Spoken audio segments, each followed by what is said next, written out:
Hi everyone, we are the group that presents the paper Scalable Diffusion Models with Transformers. In summary, this paper presents a simple transformer architecture design that supports scaling law. Diffusion models have traditionally relied on U-Nest architecture as their backbone, which incorporates several key building blocks.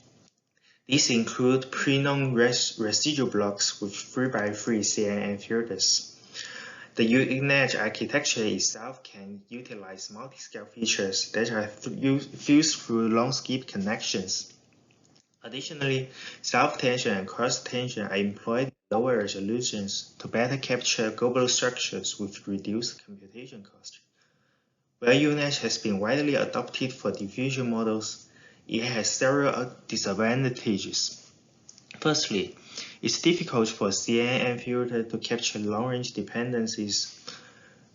Doing so requires a deeper network and larger filters. Secondly, the translation invariance property of CNN makes them insensitive to object positioning within images. Furthermore, scaling U-Nest is more difficult because an image can only be downsampled finite times, which prevents the network from going deeper. Transformers easily solve all these problems with the cost of more computation. One interesting property that only the transformer-like architecture exhibits is the scaling law. Roughly speaking, by using more compute on a larger model with a more diversified dataset, you can get a lower loss ratio and better performance on the problem you are interested in. Scaling law is more explored for autoregressive language modeling. However, it's unknown whether the same holds for diffusion image generation. This paper presents a simple transformer design that supports scaling law. It's a modification of the famous vision transformer architecture. We know that transformers take tokens as input. Diffusion transformers tokenize images by slicing them into a uniform grid of non-overlapping patches, typically 2x2 pixels each. Each patch undergoes a linear projection and becomes an embedding. This process effectively converts raw pixel data into visual tokens that encode localized and each token will encode localized visual features and patterns. The next problem is how should we handle the two modality condition, time step T and class condition C. This paper mostly focuses on class condition image generation, but the same can be said for the text condition image generation. The authors propose three possibilities. The first is in-context conditioning, which similarly treats time step T and class condition as additional two tokens and concatenate them with inputs. The second is cross-attention, which similarly uses an encoder to encode time step T and class condition C and perform cross-attention between inputs and these conditions. Okay, thanks for Ningtong's introduction about motivation, scaling law, and visual transformer. Now we know how to process image with the transformer. Next, I will continue to cover more details about diffusion transformer design. Adaptive layer norm. We already know batch norm and layer norm. Both are used for standardized data to avoid too much shift during forward propagation among layers. Batch norm calculates the mean and standard deviation on batch dimension. Because of the limitation of a GPU RAM, sometimes we can only use the small batch to train, which causes instability. To solve this problem, layer norm was proposed to calculate mean and standard deviation on feature dimension. Both normalization can be considered as the multiply scale coefficient gamma and plus shift term beta. So adaptive norm try to calculate gamma and beta with the neural network rather than calculate them with the pre-given formula. Here is the architecture figure in the paper, and I draw a more detailed one to illustrate the model design. We focused on the condition injection part. Here, in diffusion model, we commonly have the two condition parts, one for diffusion time step and another is for the normal condition. Both of them can be represented by a vector. Here in this paper, the author adds these two vectors the element-wise and then used a linear layer to enlarge the dimension from d to 6 times d. We split them and get 6 vectors, each with the d dimension. These 6 vectors will be used at the scale coefficient and shift term later. This part, fine process, introduced by my teammate after patchifying and adding positional encoding, the tensor changed from the image grid-like data to our familiar form in language process.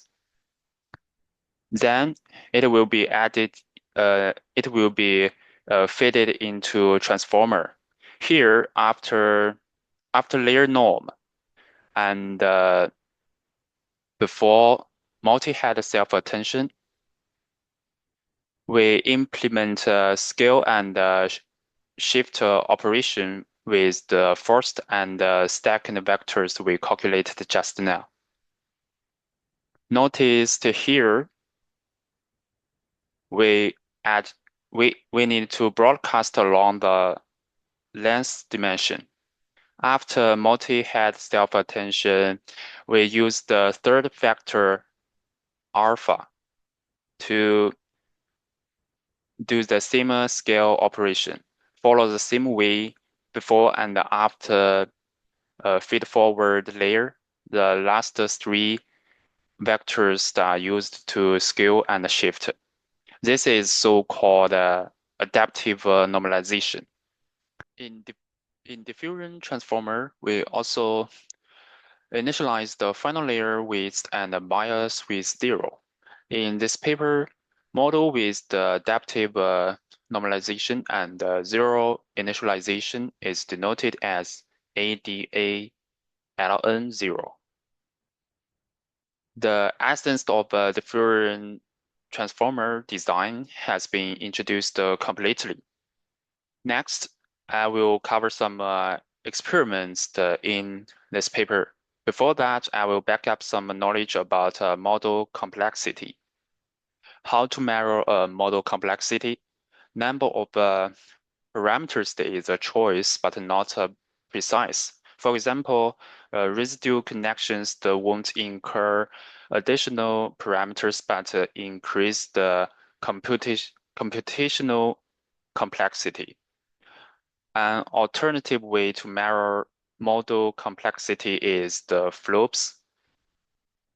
This unit is to measure how many operations that are required to run a single instance of a given model. Here is the table showing how many operations per token in transformer architecture. In experiment part, there are 3 questions need to answer. First, which model and conditioning design is the best? The author compared different conditioning design in context, cross-attention, adaptive layer norm only, and adaptive layer norm with 0 initialization. As illustrated here, the adaptive norm and 0 initialization perform best. So in the following experiments, adaptive layer norm and 0 initialization is the default choice for diffusion transformer. Also, the author did the experiment to compare convolution-based model. Here, ADM, LDM is the both are convolution-based model. The bubble area indicates the slopes of the diffusion model. In this experiment, we can see diffusion transformer also have a better performance and with the similar model complexity with convolution-based model. The second question is the scaling property still preserved? The author did two sets of experiment holding patch size constant and holding model size constant. The upper row represents the experiment with the holding patch size constant. We can see the performance improves with the model complexity grew up. The lower row represents the experiment with holding model size constant. We can see the performance also improves with the patch size decrease. Decreasing patch size equals to increase the dataset. The author also visualized the scaling property. Horizontal change is about the model size, and the vertical change is about the patch size. We can visually see the scaling properties that's the generation result getting better with the increase in model size and the dataset. The author also did an experiment to illustrate flops is a critical factor for model performance rather than the number of parameters. For example, here, B8 has more parameters than S4, but B8's performance is worse than S4 since the patch size is larger, meaning that the dataset is smaller than S4. Another example here, S2 has the less parameters than B4, but the performance of S2 is equal to B4. Why? Because the S2 with the smaller patch size leading to more computation for one image.